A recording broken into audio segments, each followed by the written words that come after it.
Good afternoon, everybody. Just to inform you that the second part of the session is going to be in Dutch.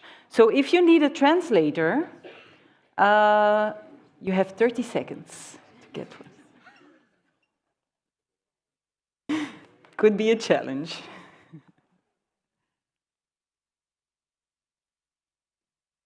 I'm just looking up to see if we can start.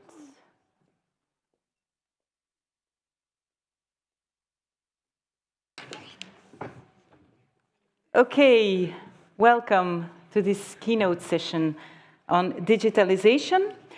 This session will talk about the social worker-client relationship in the digital era.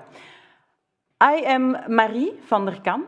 I work for Steunpunt en Samenleving, and I support social workers in their search for a good balance in blended support. Blended support is a combination of offline and online contact, but also the use of digital technologies in the client-worker relationship.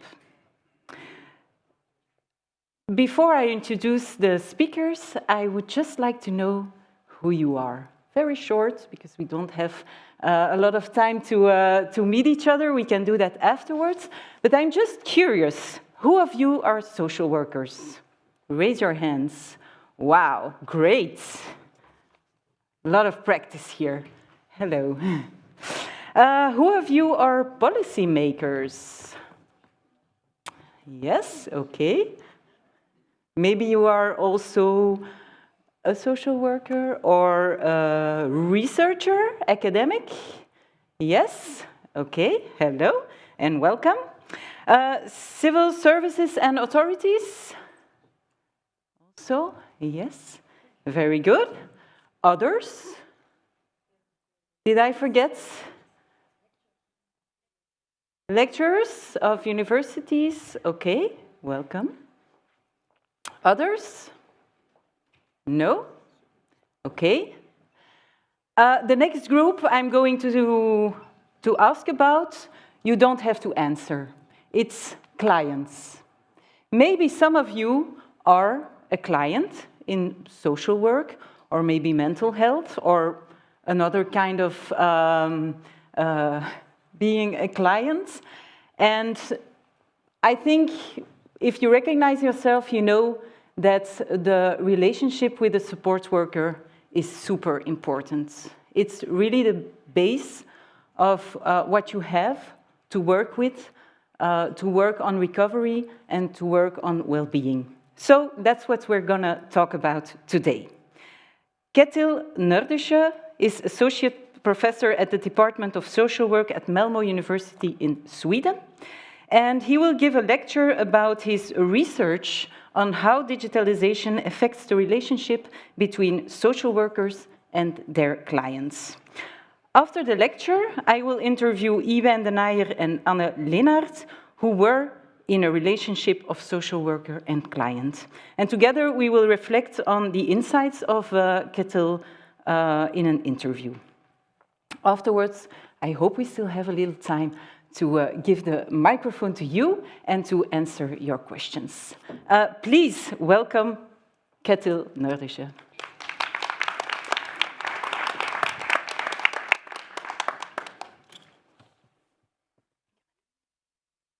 You hear me?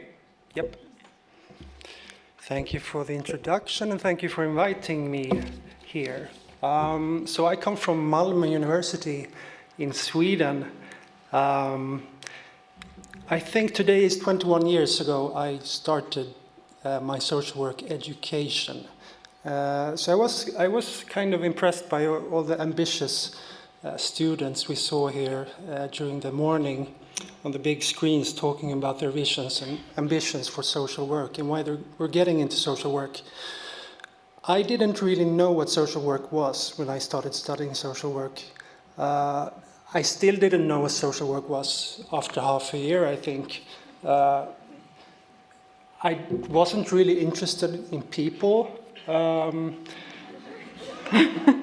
but I endured I was mostly interested in welfare work, I mean welfare bureaucracies, and how do people organize these big organizations that's supposed to help people. But I endured, and now today I stand here and I'm going to talk about relationships. So it's been a long way. I'm also an evaluation researcher, and I think that ties in very well with digitalization. I also like to see digitalization not only as something that can improve and support our practices, but also something that can very much suppress them and create different kinds of obstacles. So I'm going to touch on some of those different topics here today. But I heard there are many social workers here today, researchers, etc. And of course, many of you are then very familiar with the term relationship. It's been hailed as something of an important concept in social work. It's part of the social work identity, part of the social work norms, ethics and values for social work organizations, but also for schools of social works. It's something desirable, something normative good that we try to strive for often. And yeah, it takes its manifestations in norms and ethical codes for social work. For example, working towards empathic relationships. I think the last one is from IASSW, that big organizations. So there are also different theoretical perspectives focusing on the relationship. I would say the most important that I came across is the idea of relationship-based practice, where you try to interact with an individual's internal and external world as a basis for interventions. Those are references often coming up, Russian Trevithick, when you talk about relationships in social work. Of course, this relationship is not neutral at all. The social worker has the power mostly. The social worker has the resources. The client doesn't have to want to be there. The client perhaps have to be there. This power relationship can result in feelings of powerlessness and shame. So it's far from unproblematic, this relationship. I like this quote by Howe. It was in 1999. It was before the big era of digitalization. But he said that the relationship between social workers and clients is challenged by lawyers, managers, and proceduralists. It's giving preference for responding to people's external performance rather than understanding their internal psychology, measuring need and behavior according to checklists rather than understanding motivation, using personality theory, asking what people do rather than wonder why they do it, attending to the individual act rather than the individual actor. So I found this is of course mostly about the trend of new public management back in 1999 and the increasing bureaucratization of public organizations. But I think we could also ask in the same vein if digitalization is an example of this as well. Because is the increased digitalization in social work an example of this? Is it a possibility or a threat for the social worker-client relationship? Because we know that it challenges traditional face-to-face contacts.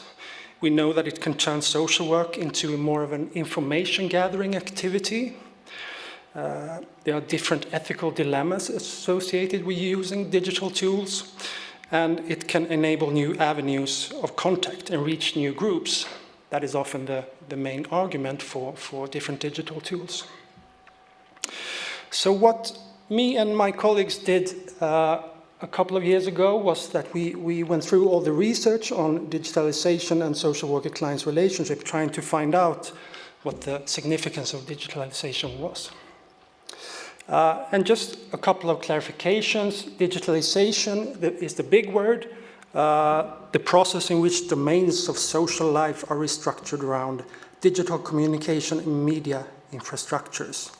However, I'm going to speak about digital tools. I'm going to try to speak about digital tools, and I'm going to try to specify what digital tool I'm going to talk about, because there are so many different effects and consequences of different tools. But it's going to be a bit general.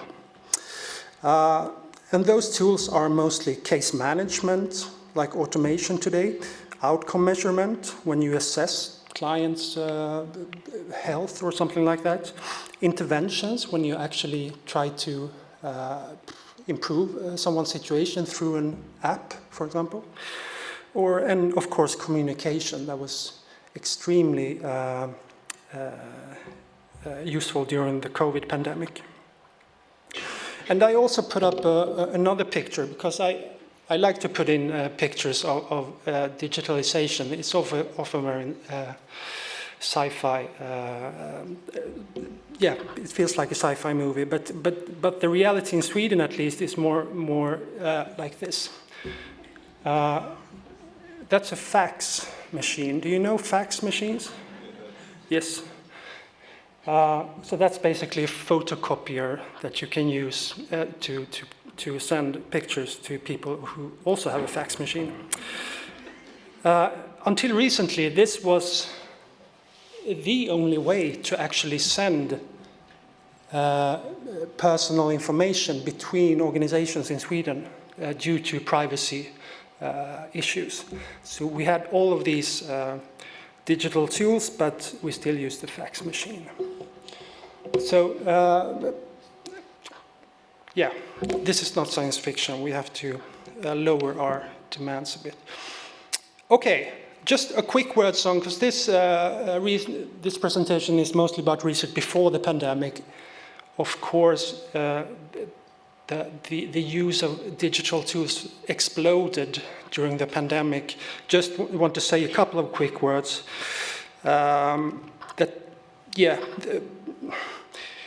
I would say that social workers can maintain a therapeutic relationship with clients during the pandemic, but the quality of client care can also be reduced. That was kind of the conclusion I drew from reviewing research from this period. So it wasn't conclusive if digital tools was actually improving the social worker-client relationship here.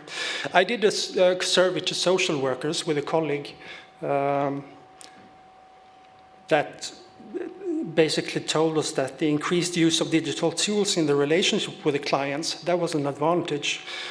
We also saw increased skills in using digital tools, and we also saw a more positive view of digital tools in the social worker-client relationship. So we used more tools and we liked it.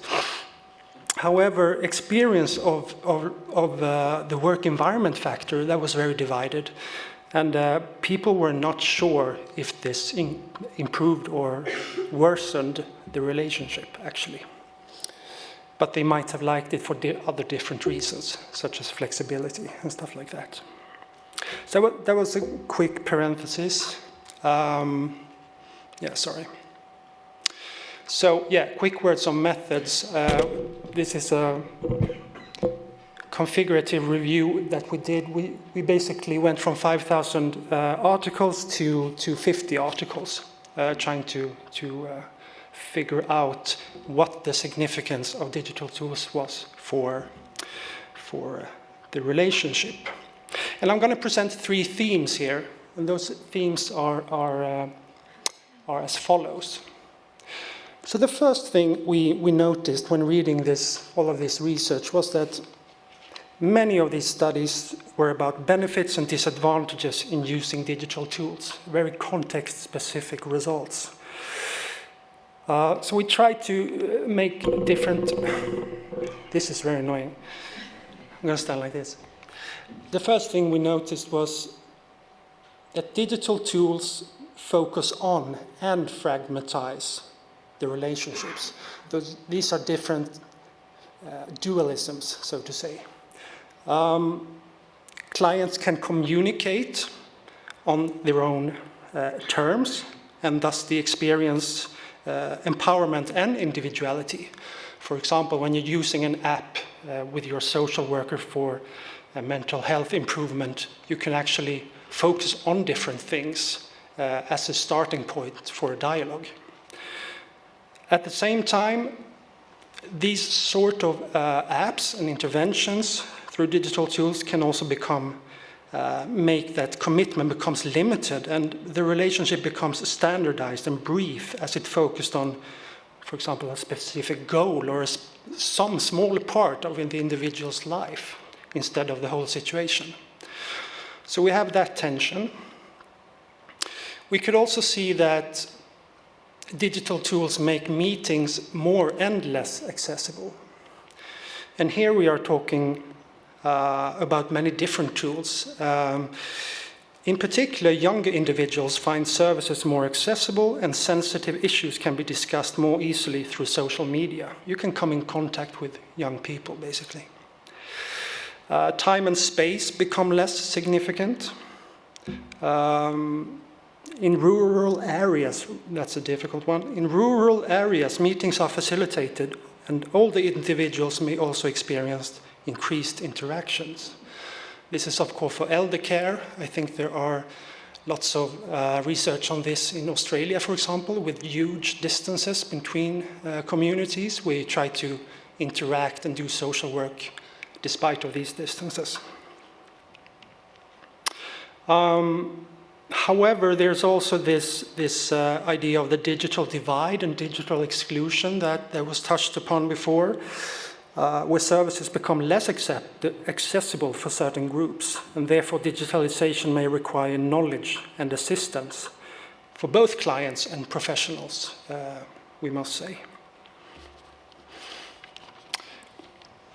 So another one of these tensions in this theme is that surveillance as control and resistance.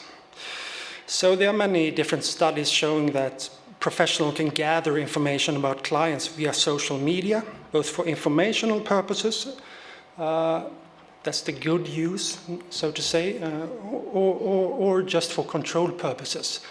Is this individual following our plan, so to say? And they might find it legitimate to gain a better understanding of a client's situation.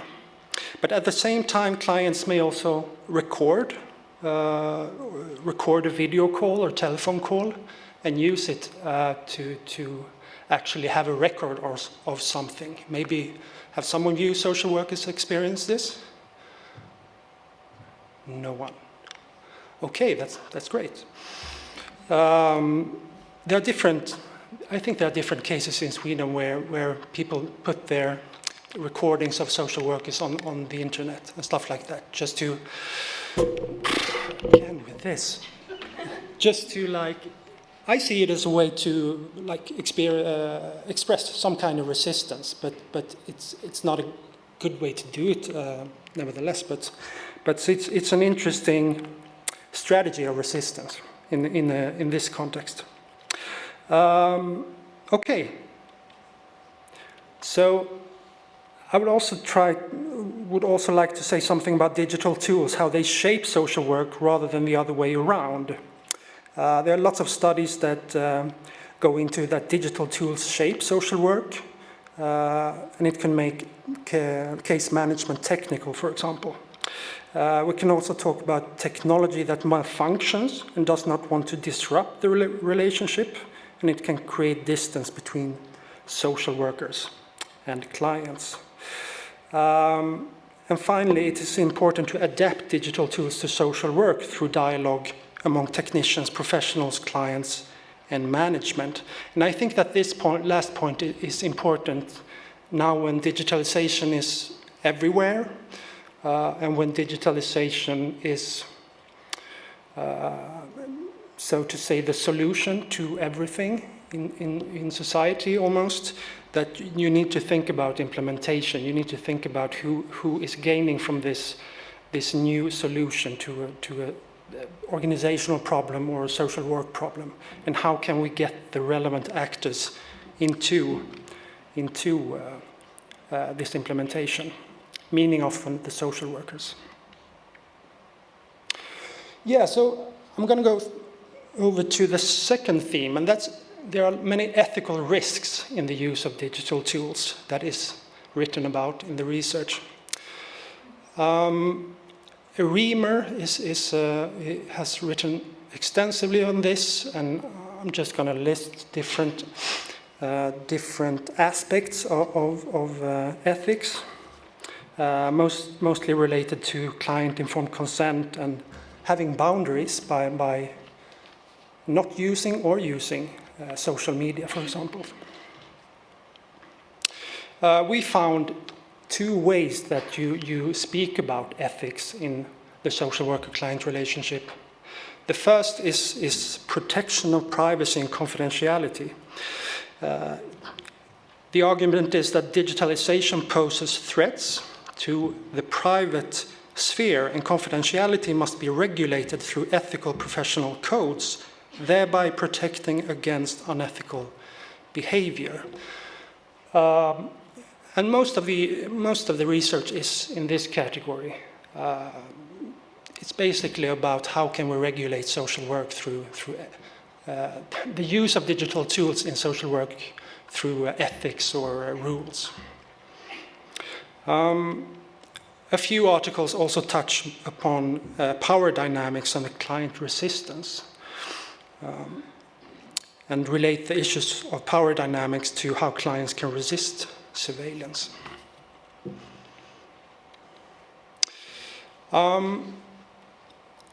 One sub-theme here is boundary setting in client perspectives.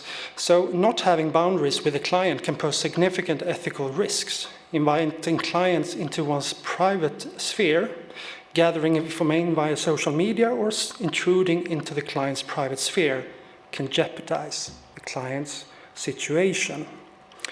But this research is very much mostly about social workers.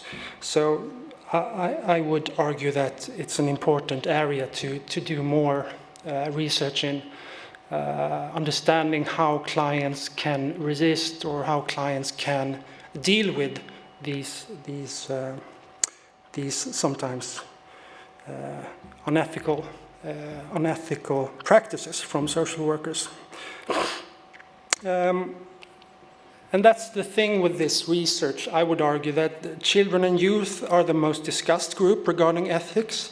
For example, how social media enables information gathering and surveillance. But voices from older adults, victims of violence, people with disabilities are very few in these articles discussing ethics. So basically, clients have no voice in the studies articles on ethics. And power relations are obscured. So in a worst-case scenario, this can lead to that power imbalances being reproduced if you just study social workers' use and not the voices of the clients. Yes, so the third theme here is a more theoretical one. It's the fact that there's a dominance, a very big dominance of empirical studies in this field and less critical analysis. So a typical study in this research field is about, it's empirical, it's qualitative, it employs inductive data analysis on a single tool to present practice-related outcomes, highlighting its advantages and disadvantages for the relationship. So this might be the effect that this is a new I haven't done it for a long time now. That this is a research field in development, or what to say. But we made this theme to kind of encourage people to also put some critical perspectives on this relationship. But still, we can think about what are the theoretical perspectives? How do we try to theorize and understand and conceptualize this relationship? And the first one is the most, perhaps, the classical one. We call it the interpersonal perspective. It raises the question of how digital tools can influence and shape interaction and communication between individuals. There are different concepts used here. Social presence is one. That's an interesting one. I'm not really familiar with it, but it's about how you can create social presence digitally by using different formal communications with another person. Yeah. And the second theoretical perspective here, we call it the contextual perspective, to be very inclusive. It examines how digitalization as an external policy impacts discretion and relational social work. It explores how professionals develop coping strategies, for example, and to manage rules and procedures of digitalization to conduct relational social work. And it problematizes differences between policy and practice, extending beyond the dyadic relationship to understand it within an administrative, organizational, and political context. So it kind of takes a step back, looking at what are the conditions for performing this relationship with clients, what resources are available, what makes this technology or tool possible to use and gain the advantages we wanted from this technology. Yeah. And so the third perspective is the least prevalent in this study. It's the critical perspective, examining critical societal aspects of digitalization, it should said digitization, such as surveillance and social justice. And these kind of perspectives can explore how Facebook serves as an informal surveillance technology. This was in 2017. I don't know if young people use Facebook anymore. So you see, it's a bit dated, but we'll update it. And how surveillance through technology can alter everyday life in elderly care, for example. That was an interesting study. I think it was surveillance cameras in elderly care and how that could affect people's lives within elderly care. Very interesting. And finally, it also, this kind of perspectives also delves into how social work focusing on social justice and community participation resonates with the use of social media. Basically, that you can use social media to perform social work more broadly in a community, spreading information and making discussions with people in a certain community. Yes, so this is only an example, because it's getting very abstract here when I'm talking about these different perspectives, but this is an example of the contextual perspective that I find interesting. It's from an article called Digital Coping in organizations where a new communication system has resulted in increased accessibility to professionals. So we can see in the leftmost box that there are new digital service encounters. Social workers have an increasing demand for clients in their welfare bureaucracy. I think this is in Norway. They have this huge bureaucracy called NAV, N-A-V. It's the social services, it's the unemployment services, it's the social insurance services. I mean, it's half of the state budget, I think. So they have these new communication systems, and many people there's a huge increase in demand from clients. So we can see that in the top box in the middle, it says that increase in availability of frontline workers to service users. How are they going to cope with this? How are they going to cope? Because they don't have the time and resources to deal with all clients in this context. So what they do in the right upper box there, they're actually outsourcing of digital responsibilities to clients. They enable the clients to do more work that they should otherwise do themselves. So they kind of have to teach the clients to be digital, to actually do more work in a co-production thought. Another example is the in the middle lower box, it says increased transparency of digital communication. Basically, more social work is text-based. So when communicating in this new system, you work through text as much as through talk. And this means that social workers, in this perspective, they cope with this by being more cautious about what they write, for example, because it's documented in another way than before. All these chat logs are saved and so on. So the idea here is that it's not the technology per se that is good or bad, but in a certain organizational context, these effects arise and these coping strategies, the responses to an exceeding demand arise from the street-level bureaucrats in this case. So that's one way of looking at how digital tools can influence an organization and the social worker-client relationship, of course. Yes. And I also wanted to say something about automation. I went to the previous session on this. It was very interesting to hear.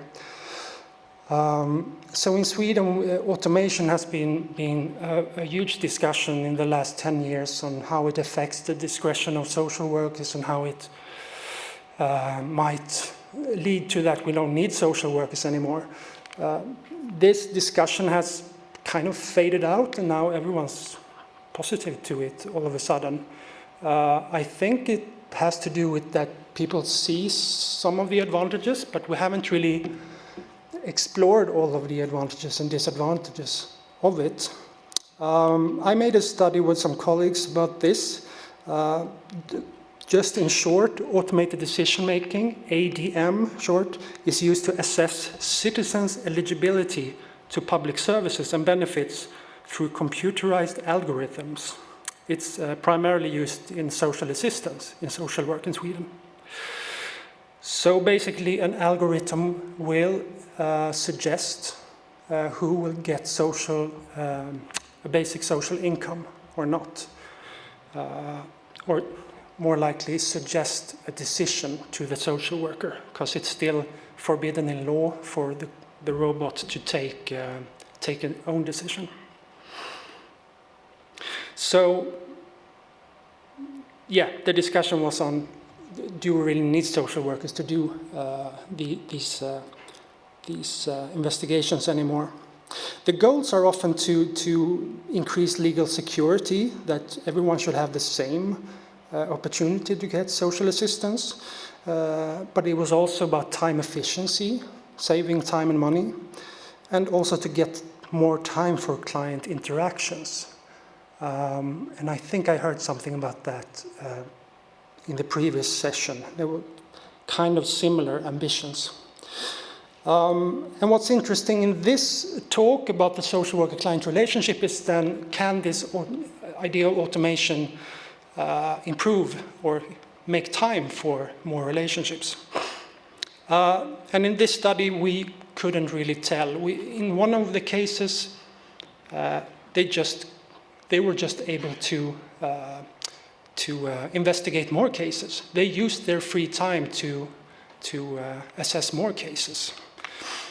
But in the other case, ADM made so that you got more time and you could also meet more clients.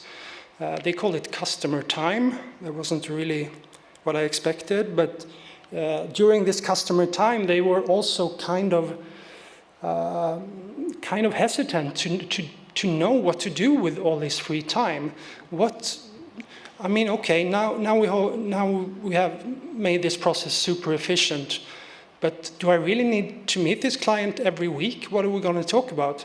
So, and maybe that's a transitioning problem, but this study shows that, oh, sorry, I haven't blipped this. But it's still interesting to see that basically the same technology in different municipalities in this case can give very different outcomes depending on what the organization's goals are. If you want to make it more efficient, or do you want to make time for client meetings?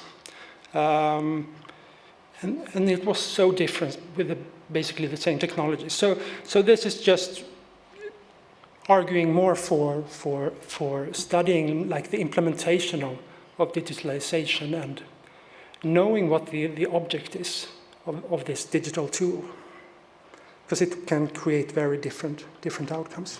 Can I ask you something? Yes, I think so. How are we doing this? Yeah, sorry. What is the data input for the ABM? Because if the machine makes a suggestion, it needs a lot of information. Yes, lots. What are the inputs? Oh, it's.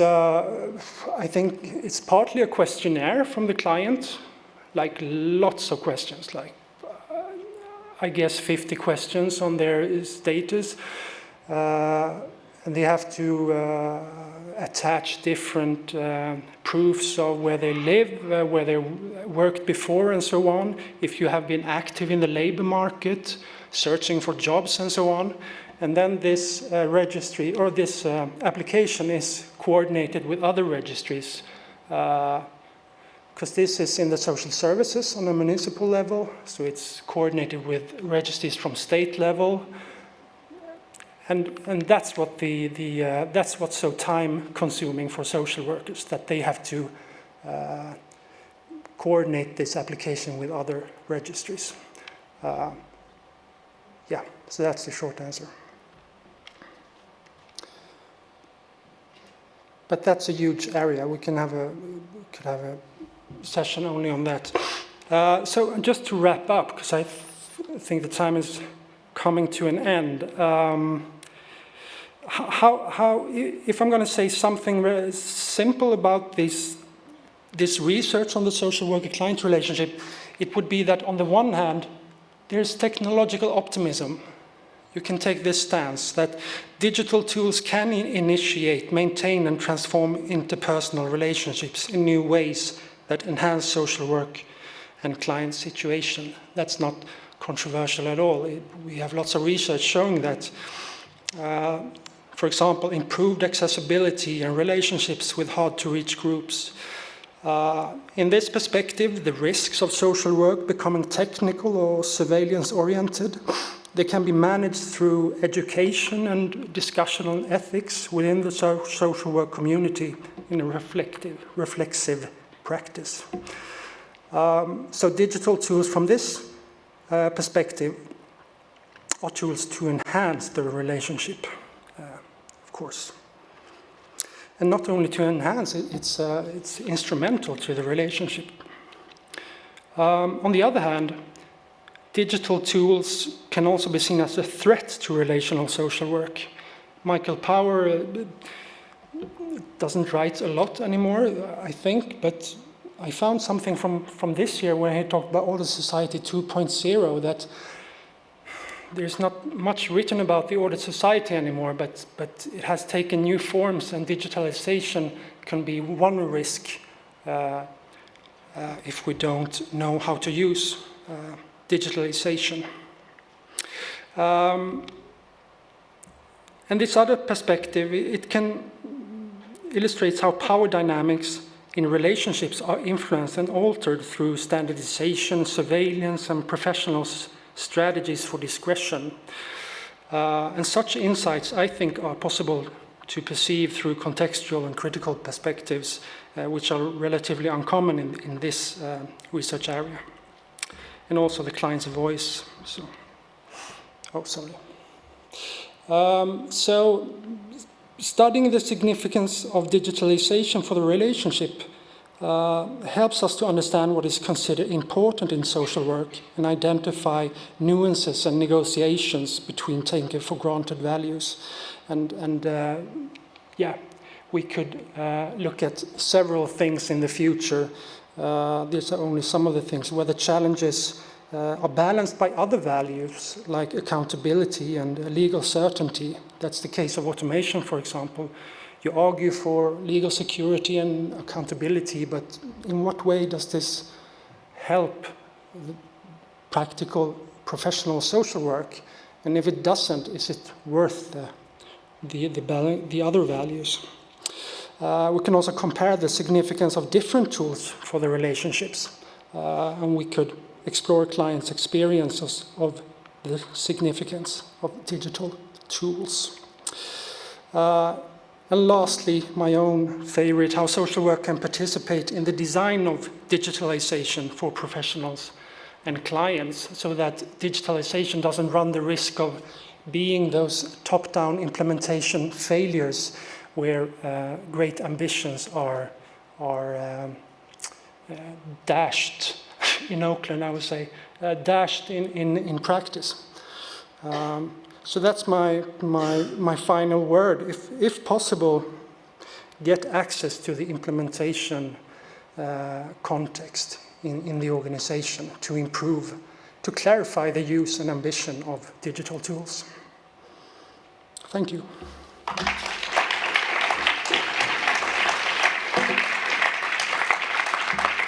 Thank you very much, Kettil, for your presentation. There will be some time for questions after the interview.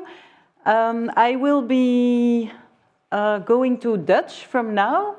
It's a little bit weird, but I think it's going to be okay. So if you need the headset, this is the time that you can put it on. And please welcome Anne and Iwein.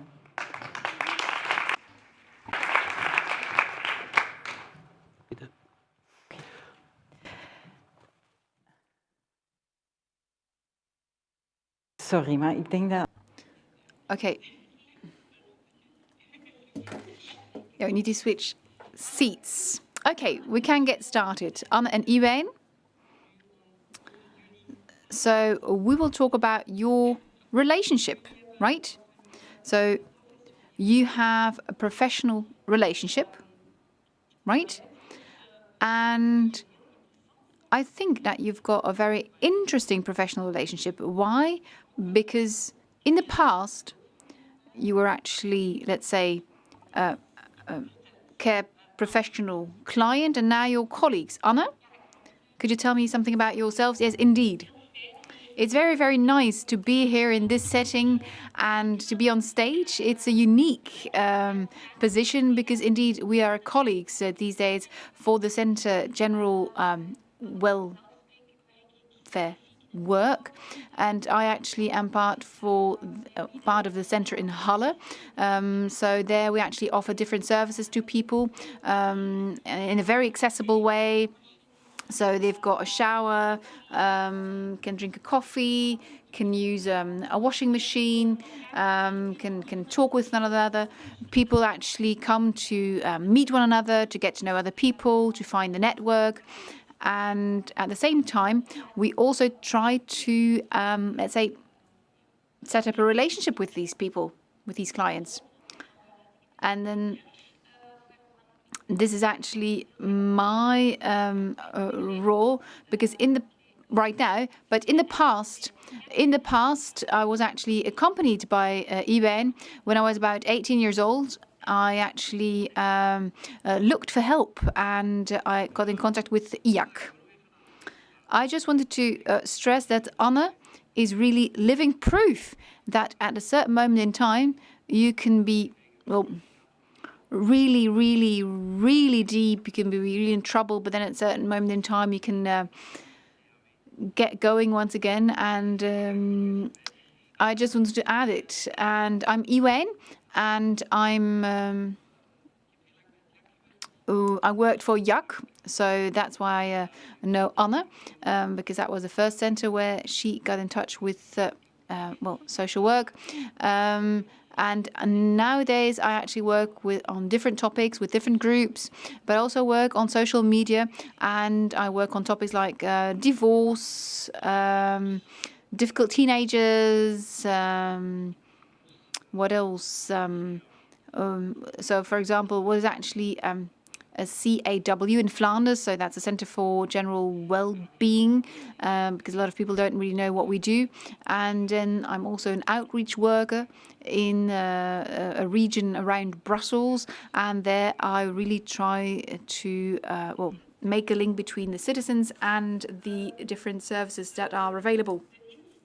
Thank you. Now, our interview is based on the following, because it's based on one of the first quotes of Anna. Now, the start and the creation of a relationship between a social worker and a client, it doesn't just stop or start in an office. And Kettil indeed says, well, you can enhance the relationship indeed. That is also, our point of view, because we are actually, we advocate blended work, blended social work.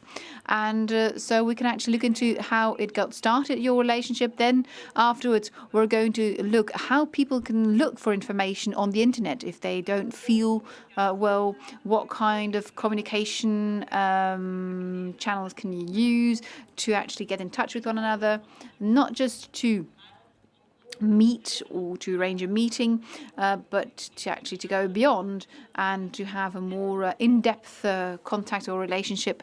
And then finally, we also need to look into the challenges that will need to be tackled.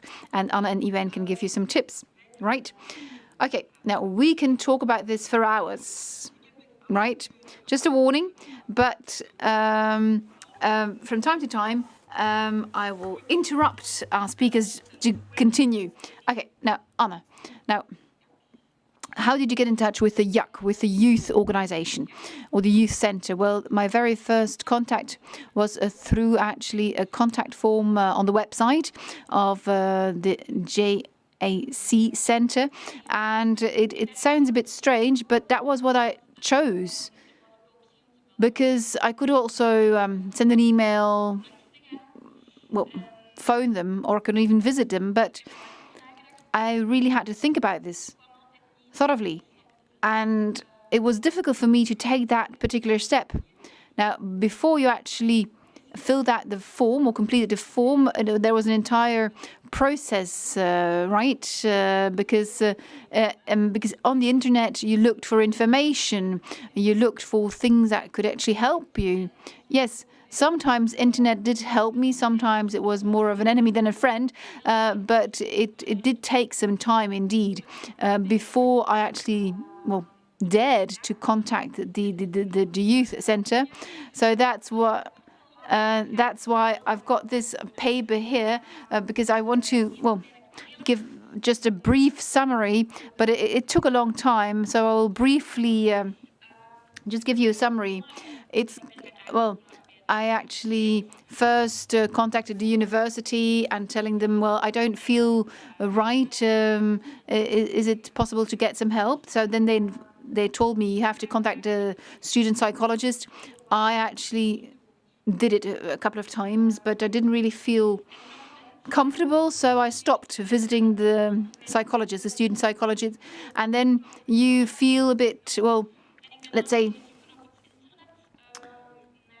disappointed, and then I had to look on the internet what is available, what is possible. But when you're 18 years old, as a youngster, it's not that easy to find your way around. And the advantage of internet is that you have a lot of testimonies, of course, on YouTube. I found testimonies, and people really talked about mental well-being in a very open way, and that was actually very hopeful to see, because then I had the feeling, okay, I'm not the only one out there, and we don't have the same story, we don't have the same background, but it cannot be that just that one psychologist is what it is. So that does gave you some more information and confidence that you do have professionals that you can trust as well. And yes, indeed, it gave me some sparks of hope to tackle the frustrations that I had. Okay, and so then you contacted the JAC Center, the Youth Center, via the website form. And I'm curious to know what was actually convincing you to contact that particular center because you've got numerous websites available, right, of different centers. So what actually may convince you to contact them, to contact that center? Well, medical sector says you've got Dr. Google, and indeed, also for the mental well-being, you are looking whether or not you can solve it yourself, because there are 20 sites that tell you, okay, you need to do some respirational exercises, and then you just give it a try. But you know that is not the final solution. It can help, but you don't need to, cope with it on your own. And the JAC Center, the youth center, they actually, said it was free, that there were no commitments to be made. So non-committal, it was also confidential. And so those, let's say, elements really convinced me that I had to contact them. And there are also some testimonies that, gave me the idea that I would find a solution over there. Okay, so Iwein then phoned you because he read your form, and then suddenly you got a call.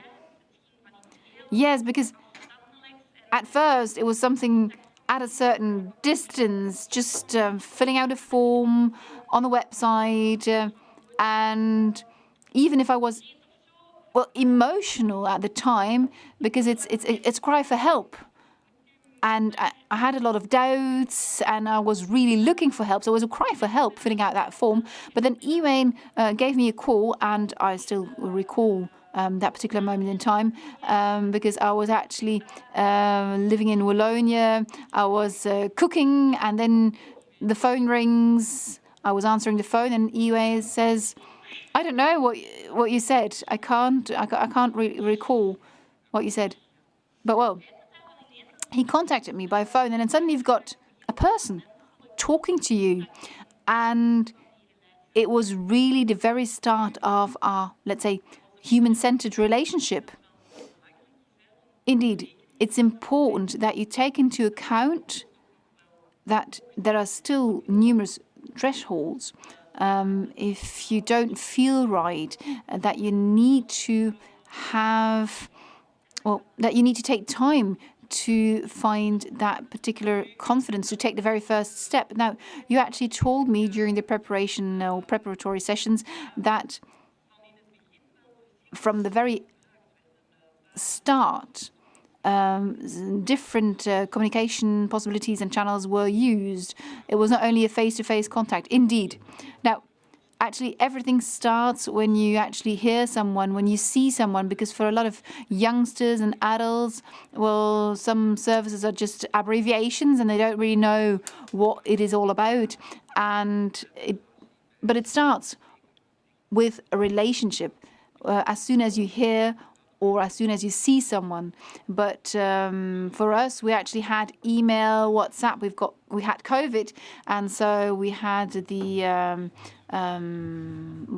online calls and meetings, because she was actually studying in Namur, and it is difficult for her then to come to Halle, to the Brussels region. So we had to find different ways of communicating with one another.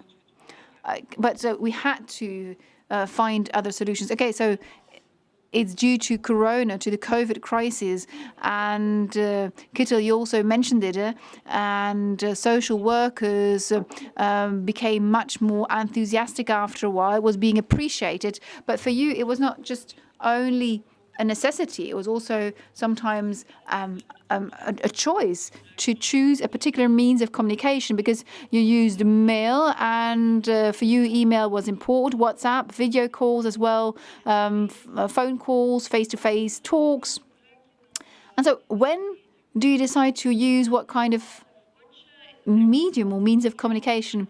For example, after that phone call, he asked, would you like to come round and just have a talk?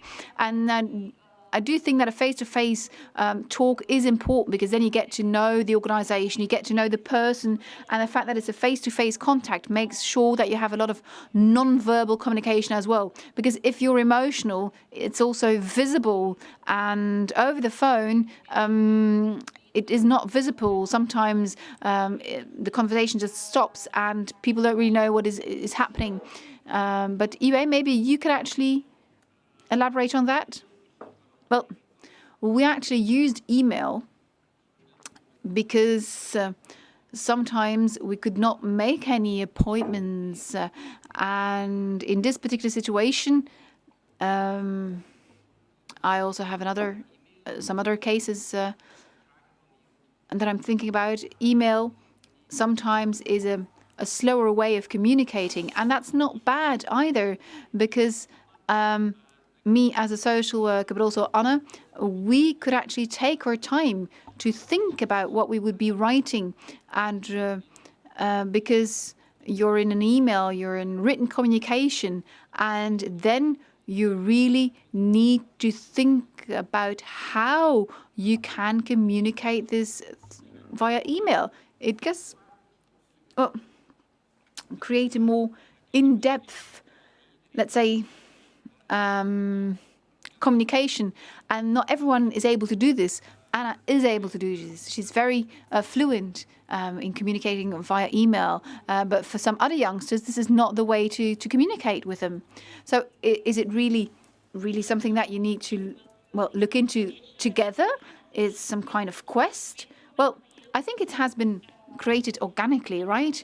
So, of course, I really preferred face-to-face talks, but because you do have that human contact and aspect, but the real disadvantage was that at the start, Iwein very often said, "Okay, Anna, and how are you feeling today?"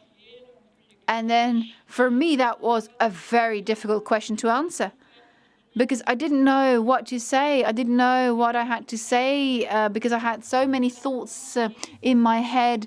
And when I was then going back home, I was actually thinking that I hadn't really talked about what I wanted to talk about. And when you put it in email, in writing, sometimes you can take your time to actually,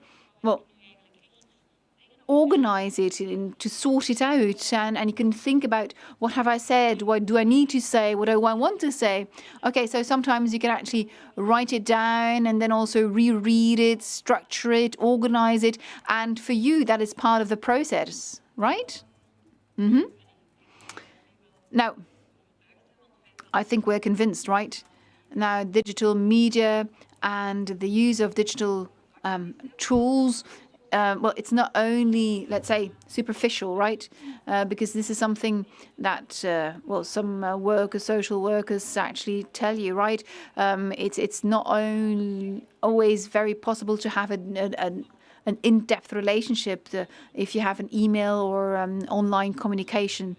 But for you, that was the case, indeed. And not only for Anna, we also had other youngsters, other cases that I worked with. And in this particular case, email played an important role. But I also recall another case, someone who liked to play games, and I like to play games as well. And then you can also, let's say, find one another. Because if I think about digital tools, I think about digital tools in all different contexts. Sometimes you get memes of youngsters with very sarcastic, let's say, humor, but some things then become clear, and you can work with it. Well, the memes, indeed. We also mentioned song texts, poems, pictures. So, indeed, this can indeed be very, very helpful to translate the thoughts.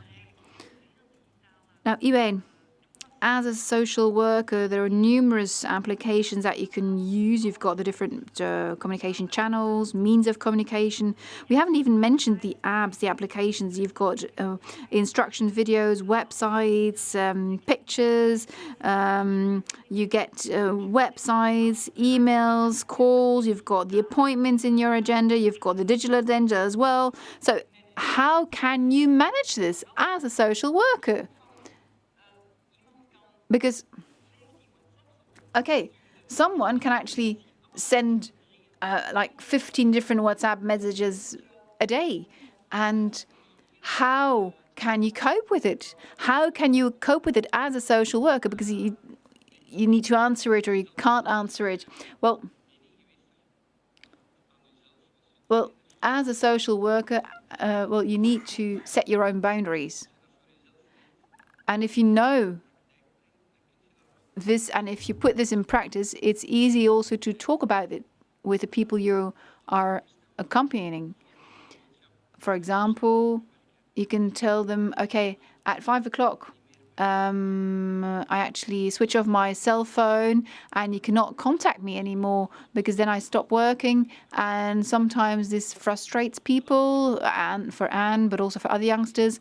But then there was also an option, if you have really an issue, you just write it down and I can read it tomorrow. And this is also the same thing for WhatsApp messages. But if you really set up a relationship and you have a face-to-face talk, you can also start looking for the best way of communicating in different situations. For example, a WhatsApp message is some kind of let's say call, an emergency call, but you need to set boundaries for yourselves, otherwise you cannot get the necessary rest at home. And this is also important for clients. So if you have any issues, write it down, but maybe I won't react immediately, but I will certainly read it. And the fact that you know as a client, okay, he will read it, well, that's already the most important element, right, within our relationship, and that creates the quality that you look for, that you need. And you just need to set things straight as from the very start. Yes, but I can suppose that it's very difficult for some social workers. It might be a bit more difficult to set your boundaries, right? But I do hear that you have the feeling that it can also be positive for your relationship, because if you dare to talk about it, you make it clear. If you tell them, okay, if you send me 15 messages a day, I won't be able to react all the time.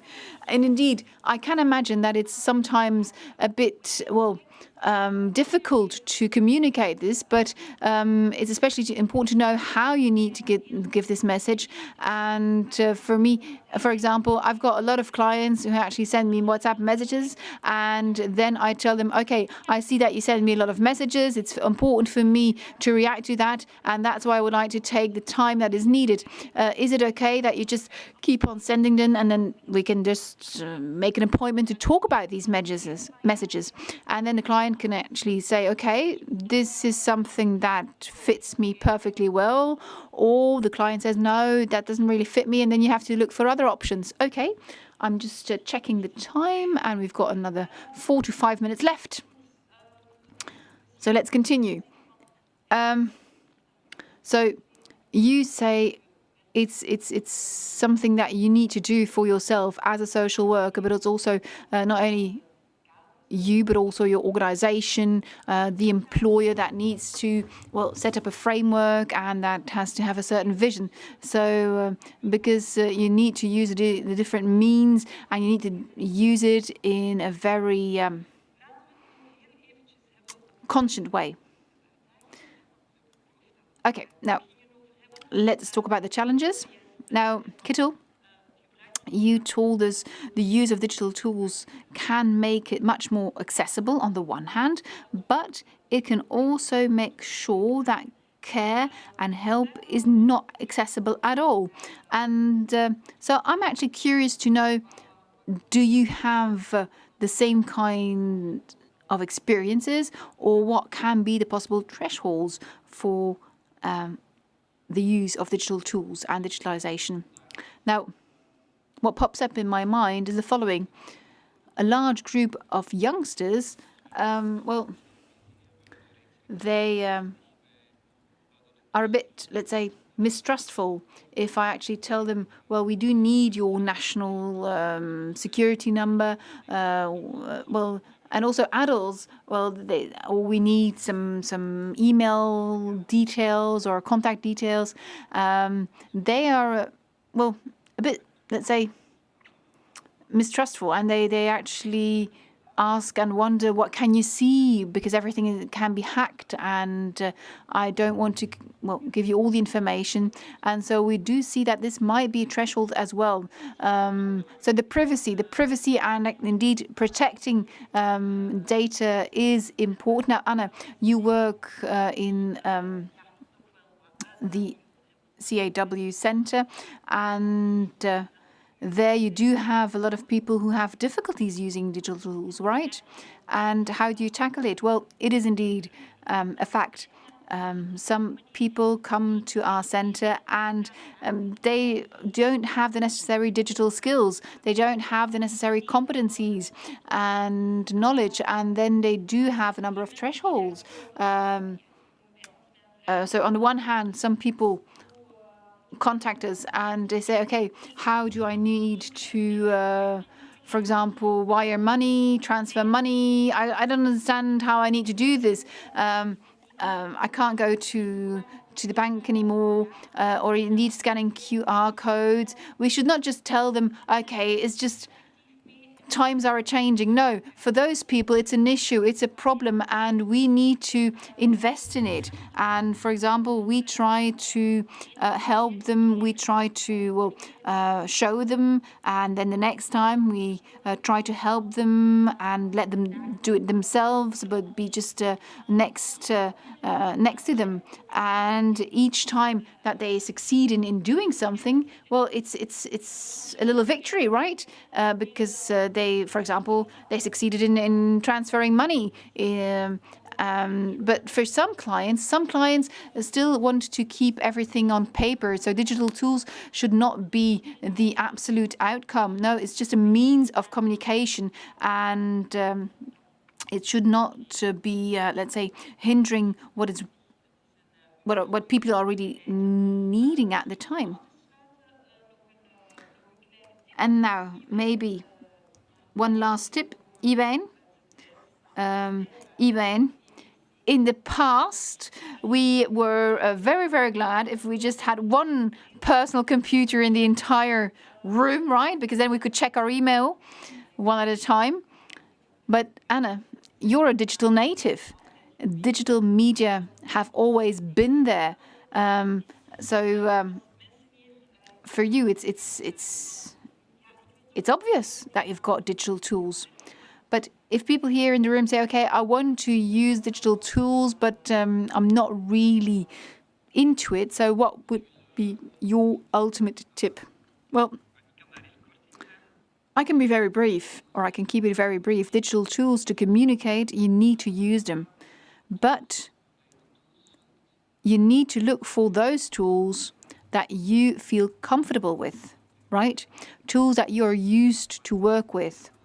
Tools that you can, easily use, quickly use, and you should also discuss it with the people that you are working with, right? That is essential. What is also essential is the following. The digital tools sometimes give you a different view on the relationship that you've got with the client. So I experienced it. Even in the past, indeed, we had one PC for the entire office or the entire organization, indeed. But it does broaden your horizon if you have the digital tools, and that is always a positive thing. Okay, thank you, Anne. Well, I would actually, advise you to always look into the relationship itself. So authenticity, humor, those elements can really make a difference. For example, for me personally, that made a difference. And you just need to put these qualities, for example, in digital media, a meme via WhatsApp, but it can also be in a face-to-face talk, because it's not the same kind of approach, right? Not all, jokes are the best jokes face-to-face, and other jokes then are the best ones face-to-face. And maybe you should also then look into digital tools depending on the quality of the relationship, but you should not just think about it. It's really what you feel, and you need to communicate in the way that is right according to you as a social worker if you look into your client and a particular case. Well, thank you, Anne and Iwein. We have 2 more minutes left for a number of questions. Kettil, maybe you can join us. Or some questions from the audience for you or for Anne and Iwein. Sandra will hand over the microphone. Are there questions?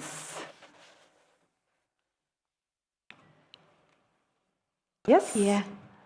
Oh. Okay, I have a question for you, Kettil. I fully agree with involving social workers into the implementation and the development of new tools. But at the same time, I'm involved in a project in which we develop a new app. And to be honest, it's really difficult to convince social workers to be involved in the developmental and the implementation process. So there seems to be an elephant in the room, which is not mentioned, and it's the digital competencies of social workers themselves. And I think it's a huge issue. So we need to talk about the digital competencies. When I screen, for instance, vacancies for social workers, digital tools, digital competencies are almost never named. They're not. So it's really strange to see. Why is this? What do you have some idea? Some insights from research? Are social workers different than others, or are they similar compared to other professionals like nurses? I don't know, doctors, lawyers, stuff like that. They're as bad as all of us on technology. I don't know, but you're totally right. Digital competencies, as I said, is definitely not only the clients, so to say, that are supposed to become digitally skilled, although the burden is often there. Social workers must also be involved in this. And concerning implementation, my idea is that they are interested in participating. I think that you can have an interest in different parts of the implementation. I think that you can be interested in creating specific ambitions, the goals and the preferred outcomes of a certain tool, but you don't. But then it's up to other people to realize this solution. So I don't think that you necessarily need the digital skills to have an opinion on what you want to do with a digital tool, because it still have to be sufficiently easy to use. Otherwise, it's not a good tool. So, yeah. Okay, thank you.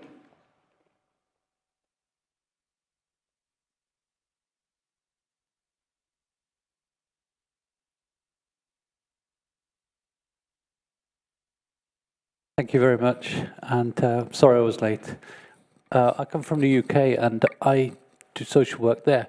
Listening to the conversation, I was wondering, it was really hard to leave the office at 5 p.m. at the best of times. Mm-hmm. When you're engaged and you're emotionally, it's not just a job, is it? It's a vocation. And so switching off and walking out the office is very difficult at 5 o'clock.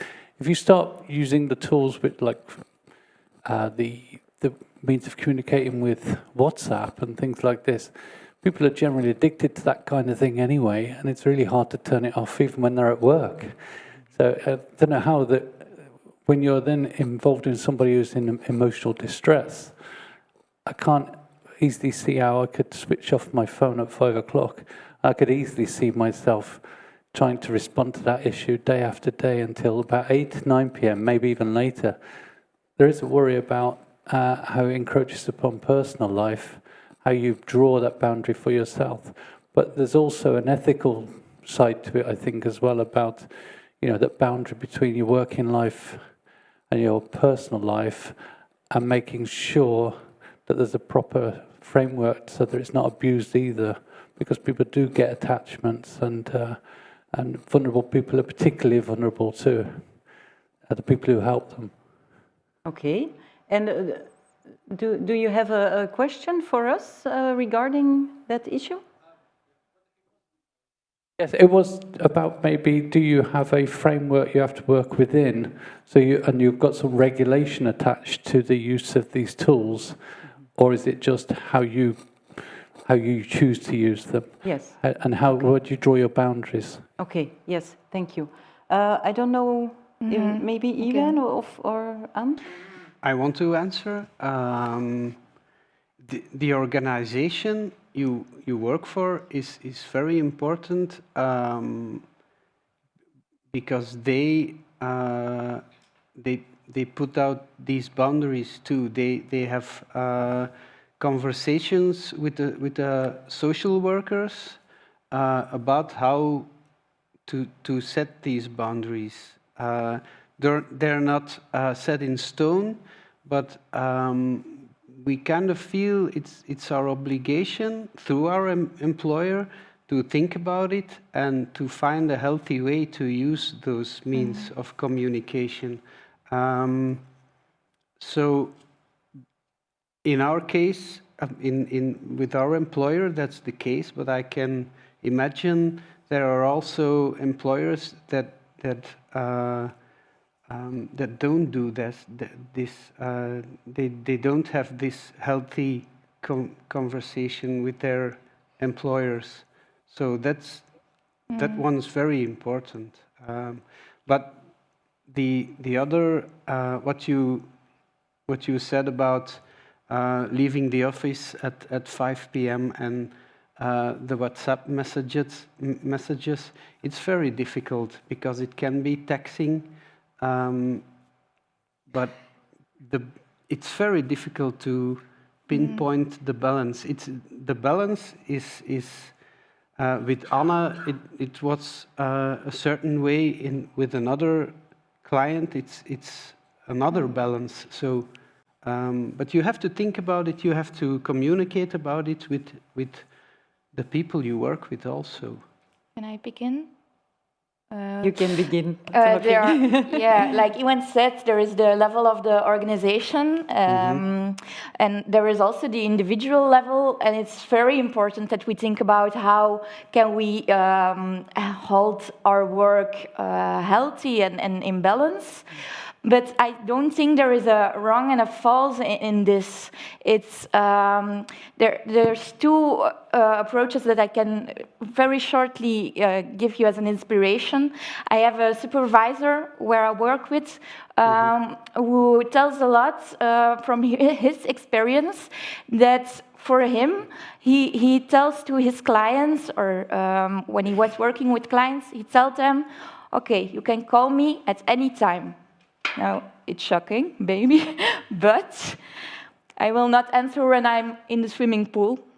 I will not answer when I'm with my grandchildren. But call me at any time, and when I'm out of the swimming pool, I will answer you. And he tells from his experience that since he was doing this, the result was that people only called him when they were really in a crisis. And he was like, okay, at first maybe I didn't expect, but in practice for me, I see that they don't misbruiken, abuse it. There's also always an exception, but we have to start from the trust of this relation.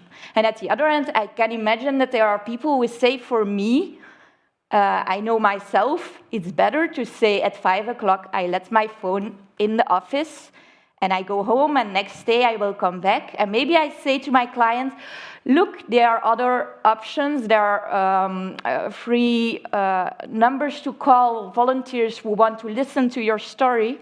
And next day I'm available from 9 o'clock. But yeah, there's not a false or true in this. It's finding a balance and knowing your personality and the client's personality. Yeah. Yes, and maybe in addition to that, it's for a little bit a personal matter, but on the other hand, when people are in crisis, of course we have regulations and we have ethical codes, and when someone is in crisis, you don't leave your office at 5.